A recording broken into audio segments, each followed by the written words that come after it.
Hi friends, ఈ వీడియోలో మనం తెలుసుకోబోతుంది దివ్యదేశం తిరువూరగం. ఇది మన ప్రస్తుత భారతదేశంలోని తమిళనాడు రాష్ట్రంలోని కాంచీపురం జిల్లాలో ఉన్నది. కాంచీపుర దివ్య దేశాల్లో ఈ ఉరగ క్షేత్రం ఒకటి. పూర్వం త్రివిక్రముడైన మహావిష్ణువు ఒక పాదంతో పైలోకాలు, మరొక పాదంతో కింద లోకాలు కొలిచాడు గదా. అదే రూపంలో ఎడమ పాదం పైకెత్తి కుడి పాదం బల్లి తల మీద మోపి 3 అడుగులు పూర్తి అయిన దానికి సూచనగా కుడి చేత 1 వేలు, ఎడమ చేత 2 వేళ్లు పైకెత్తి ఉండే ఈ స్వామి ఉలగలంద పెరుమాళ్. ఈ క్షేత్రంలో అమృతవల్లి తాయారుతో సార శ్రీకర విమానంలో వెంచేసి ఉన్నాడు. ఆదిశేషుడు కూడా ప్రార్థిస్తే ఈ రూపాన్ని ధరించి సాక్షాత్కరించాడు ఆ స్వామి.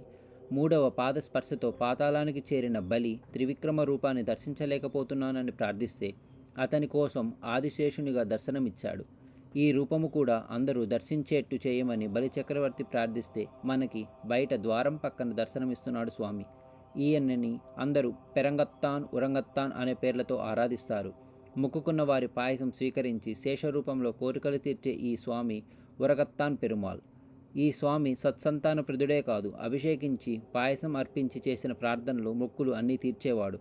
ఇలాంటి మరిన్ని స్టోరీస్ తెలుసుకోవడానికి మన ఛానల్ని సబ్స్క్రైబ్ చేయండి. ఈ వీడియో మీకు నచ్చినట్టయితే లైక్ చేసి షేర్